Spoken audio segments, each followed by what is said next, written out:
Hey everyone! Welcome to my brand new CCNA Lab playlist. This is the first video in the series, and today I'll show you how to download and install Cisco Packet Tracer step by step. Let's go! First, open this website. I'll drop the link in the description too. If you're new here, you'll need to sign up first. Pro tip: you can use your Google account to skip filling forms. Once that's done, scroll down a little bit and hit the download link here. It'll start downloading right away. I'll save mine to the desktop for easy access.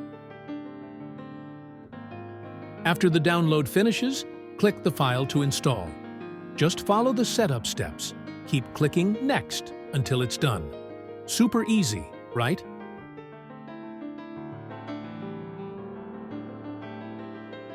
Once it's installed, open Packet Tracer.